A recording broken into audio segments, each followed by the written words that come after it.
अब हम सोच रहे हैं कि भाई हम गरीब ना मिले हम झाड़ू पोछा किया, हम देखिए इनका कहना है इन्होंने घरों में झाड़ू पोछा करके एक एक लोगों को एकत्र करके वहाँ पर इन्वेस्टमेंट किया था और आज इनकी भी सरकार बनाया। तो आप बोल रहे अबे मौका दे बोल। हाँ बोल बाबा। और मैं आपसे मुख्यमंत्री जी को बोलना चाहती हूँ जी, देखिए हमारे यहाँ जो बयान फजले भी हमको इसलिए इंसान बनाए कि कोई जानते हैं कि महिलाएं होती कर लेते हैं अभी आने वाले हैं चुनाव। तो आप चाहते हो महिलाओं के होते 2 घर, एक मायका और एक ससुराल, एक घर में कम से कम 4 या 6 जने रहते हैं है ना। और उसी परिवार में देवरानी होती, जेठानी होती, देवर होते, कई प्रकार के लोग होते हैं है ना। अगर वो अपने परिवार को देखे तो कम से कम 500 तक उसका परिवार परिवार महिलाओं से मतलब परिवार बनता है, परिवार से कुटुंब बनता है, कुटुंब से गांव बनता है, गांव से प्रांत और शहर बनता है। अगर आप चुनाव की बात करेंगे तो बहुत लंबी संख्या हमारी होगी। अब ये आप पे डिपेंड करता है कि आप समर्थन चाहते हो इन महिलाओं का या विरोध चाहते हो। बस तो मेरा तो यही कहना है कि ये अभी हम बहुत ज़्यादा दुखी हैं। यदि एक बार आपका हमें सपोर्ट मिल जाता है, साथ मिल जाता है, ये महिलाएं आपको दुआएं तो देंगी, समर्थन तो देंगी, लेकिन दुआएं भी देंगी। बस मैं इतना ही कहूँगी, यदि आपको मेरी बात समझ में आई तो जरूर समर्थन कीजिए। और हम तो चाहते हैं कि आप आए, हम सब बहनें आपके हाथ में राखी बांधने को तैयार हैं, बहुत ज़्यादा परेशान है, भुगतान चाहिए, बस इससे ज़्यादा कुछ नहीं। देखिए हमारी जो मातृशक्तियाँ पहाड़ में हर तरह से पीड़ित हैं। ये जंगली जानवरों से पीड़ित है, शिक्षा स्वास्थ्य से पीड़ित है, जैसे ने कहा कि बढ़ती हुई फीस से पीड़ित है, निजीकरण शिक्षा में निजीकरण से पीड़ित है। तो समझ कहीं ना कहीं धामी सरकार को सोचना होगा, क्योंकि धामी सरकार के ही ऊपर ये सारे सवाल उठ रहे हैं। नमस्कार, धन्यवाद। मेरी 2023 में 1 महीने के अंदर खाई, लेकिन मतलब जंगली जानवर द्वारा बाघ द्वारा मारी गई है। मैंने बाघ अपने आंखों से देखा, मैं उसको छुड़ा नहीं सकती क्योंकि बाघ मेरे ऊपर उसका झपटने को आ जाता। लोगों ने थोड़ा जाने से बकरी की जिंदगी रहेगी तो बकरी तो सरकार भी दे सकती थी, सरकार ठीक है सबको उठा। लेकिन मैं एम के पास है, एम के पास उसके बाद में और ये अपना शिकायत पत्र भेजा, प्रार्थना पत्र भेजा, लेकिन कोई किसी तरह की सहायता नहीं। फिर मैंने एक घोड़ा भी पकड़ा, बाघ ने मार भी दिया है ना। मेरे साथ आदमी भी आया, देख के गया, फोटो खींच के गया, लेकिन उसने अभी तक कोई कार्रवाई नहीं। तो सरकार की तरफ से अभी कुछ भी आपको मुआवजा नहीं मिला? नहीं, कुछ मुआवजा अगर सरकार आश्वासन मिला सरकार की तरफ? कोई आश्वासन नहीं, खाली पिंजरा ला के लगा देते हैं, यही आश्वासन दे सकते हैं, खाली पिंजरा है ना। यही कहते सरकार बातें खाली करती है, फालतू की बातें करती, तो उन्होंने खाली पिंजरा लगा दिया है ना।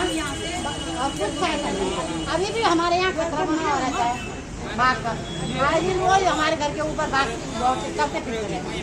अब यहाँ पर आइए, एक दिल्ली तक भी जब आई थी जंतर मंतर के धरने में, आपका आपको क्या लगता है कि सरकार आपकी बातों को सुन रही है या इसको अनदेखा कर रही है? तो सबसे पहले तो भाई जी आपका बहुत धन्यवाद, जो आप दिल्ली से उत्तराखंड हमें सपोर्ट करने के लिए आए और हमारी आवाज़ों को जन जन तक पहुँचाने का कार्य कर रही हैं। तो केवल सुनने में तो CBI जांच ही आ रही है, इसलिए अब लोगों को कॉल आने लगे हैं, कस्टमरों को कॉल आने हैं, एजेंटों को कॉल आ रहे हैं और उनको बुलाया जा रहा है। लेकिन मेरी सरकार से ये मांग है कि जब एजेंटों को जो बुलाया जा रहा है वो किस लिए बुलाया जा रहा है, किसके माध्यम से द्वारा बुलाया जा रहा है? कौन बुला रहा है? CBI बुला रही है। तो CBI का कॉल आ रहा है फर्स्ट एजेंटों को, और एजेंटों को बुलाया जा रहा है और उनकी जितनी भी पासबुक हैं और बुक वगैरह जो भी है वो ओरिजिनल जमा की जा रही है और उन्हें सील दी गई है और तो पूरी मदद के साथ वो दे रहे हैं। तो थोड़ा इसका इतना असर तो पड़ा कि थोड़ा ये खबर हम तक पहुँची, क्योंकि अगर जनता सोई रहेगी तो सरकार भी हलचल होने वाली नहीं है। तो इसका थोड़ा यही असर पड़ा कि थोड़ा CBI जांच हुई है, तभी हमें ये खबर हो गई है कि हम यहाँ हमारी जांच चल रही है। लेकिन इसकी समय सीमा तय हो जाए और जल्द से जल्द जो पीड़ित महिलाएं हैं, एनएससी पीड़ित हैं, इनका भुगतान हो जाए, क्योंकि बहुत ही गंभीर और विकट समस्या ये बन गई है। बहुत लोग बहुत परेशान हैं, रिश्तेदारी खत्म हो गए हैं और सारे आस पड़ोस के जो हैं सब दुश्मन बन चुके हैं। अब तो अगर फोन पे स्टेटस लगाने में डर लगता है, अगर हमने किसी का अपना कोई स्टेटस लगा दिया तो तुरंत उसी पर रिप्लाई आ रहा है कि पैसा कब दे दिया है, तो जैसे हमने किस्त जमा की थी वैसी किस्त महीने की तुम जमा कर दो। हमने कहा उनको भी सुना जा रहा है और सीबीआई के माध्यम से, जैसे अभी उन्होंने बताया कि इनसे जवाब तलब किया जा रहा है, तो मैं उम्मीद करता हूँ कि थोड़ा संयम धैर्य आप भी दिखाएं। ये हमारे ही क्षेत्र, हमारे ही पहाड़ की माताएं बहनें हैं, उनका सहयोग कीजिए, थोड़ा सा संयम रखिएगा, आपको इंसाफ अवश्य मिलेगा। एक कस्टमर दीदी की दुकान में आया था और वो वीडियो हमने भी देखा था। वो वीडियो सरस्वती दीदी ने अपने चैनल, अपने फेसबुक पे, सोशल मीडिया पे डाला था। इसमें बहुत सारे गंदे कमेंट भी पढ़ने को मिले। सबने कहा कि पैसे सरकार क्यों देगी, आप लोग दोगे, सरकार तो बोलती है कि ऐसे चीजों में जमा करने से बचो। तो मैं उन भाई बहनों को कहती हूँ कि जिस चीज के बारे में पता न हो और जिस चीज के बारे में आपको नॉलेज न हो, बिना सोचे समझे कमेंट मत किया करो, कोई प्रतिक्रिया मत दिया करो, क्योंकि सब उसमें मैंने सारे नेगेटिव कमेंट पढ़े, सब लिख रहे थे कि नहीं पैसा एजेंट भी देगा, सरकार के पीछे क्यों पड़ रखे हो, ऐसा मैसेज में बहुत गलत मैसेज आते थे। तो मैं उनसे बोलना चाहती हूँ कि पहले बात को समझो, देखो तुम लोग अगर एक स्कूटी भी चलाते हो रोड में, बिना लाइसेंस के आप रोड पे स्कूटी नहीं चला सकते हो और बिना परमिशन के आप एक ठेली भी रोड पे नहीं खोल सकते हो। तो इतनी बड़ी जो सोसाइटी चल रही थी, हम भी पढ़े लिखे हैं, अनपढ़ नहीं है, हमने सारे डॉक्यूमेंट चेक किए थे और कृषि मंत्रालय द्वारा संमत था। इसमें रजिस्ट्रेशन नंबर मिल रहा था और धारा 80B के अंतर्गत इसको रखा गया था। आरबीआई की सचेत वेबसाइट पर इसकी पूरी डिटेल डाली गई थी। ऋषिकेश देहरादून में इसके एटीएम थे और आप लोगों को इतने पढ़े लिखे और इतने जानकार तो हर कोई होगा कि एटीएम बिना आरबीआई के हस्तक्षेप किए बिना नहीं खुलते हैं। तो जब सारी प्रोसेस इसमें गवर्नमेंट की तरफ से हो रही थी तो हमने पैसे कैसे खाए हैं, आप हमें बताएं। गलत कमेंट और गलत प्रतिक्रिया बिल्कुल तब तक न दें, क्योंकि कहते हैं ना, जब तक खुद पर नहीं बीतती है तब तक कोई नहीं समझता है कि औरों का दर्द क्या है। तो आप गलत कमेंट मत करो, चाहे आप या तो आप सरकार के साथ आप लोग भी मिले हुए उनके सदस्य हो, जो गलत कमेंट करके एजेंटों का मनोबल तोड़ रहे हो, तो ऐसा मत करो, क्योंकि मुसीबत किसी पर भी आ सकती है। जब सरकार के नाम पे हमें लूटा जा रहा है, भगवान न करे दूसरे दिन तुम भी सरकार की किसी शाखा में फंसकर और हम भी तुम्हें ऐसे ही नाम रखेंगे। एक दूसरे का सपोर्ट करो, सरकार हमसे बनी है, हम सरकार से नहीं बने हैं, ये बात ध्यान में रखो।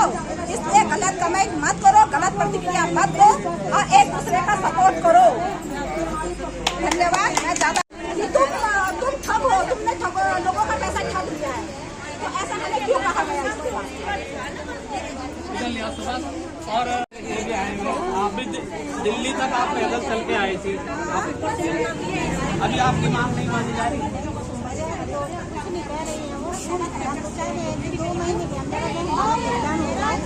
बाकी में उनको दिखाएंगे आने वाले चुनाव में क्या हम इतने परेशान हो रहे हैं, हमारे हर दिन हमारी सरकारी होटलों में हमने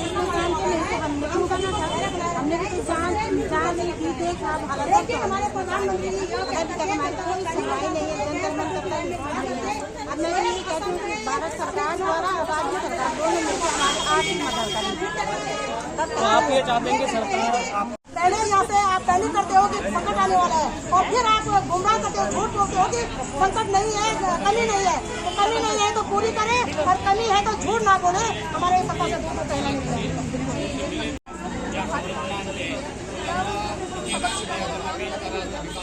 मुझे तो लगता है कि सरकारों क्षमा चाहती हूँ, जनता को सबक सिखाना चाहिए। और मुझे इस समय ये लग रहा है कि मेरे उत्तराखंड वासी डबल इंजन की सरकार को पूर्ण रूप से सबक सिखाने के ही मूड में है। आप लोगों ने पंजाब से एक घटना देखी होगी, हालांकि मैं उस हिंसा की समर्थन नहीं हूँ, लेकिन यदि सत्ता अपनी सत्ता का उपयोग करके जनता पे अत्याचार कर जाएगी तो फिर जनता के पास एक ही मुद्दा और एक ही विकल्प बचता है कि जनता सिर्फ और युद्ध समझती है, और ऐसा युद्ध की जिससे जनता या तो मरे या फिर कुछ अपने अधिकार बचा सके। तो मेरे हिसाब से हमारे उत्तराखंड वासियों को सबक सिखाना चाहिए और सत्ता को भी सबक सीखना चाहिए। ये बेहद चिंताजनक विषय है। बहुत बहुत धन्यवाद।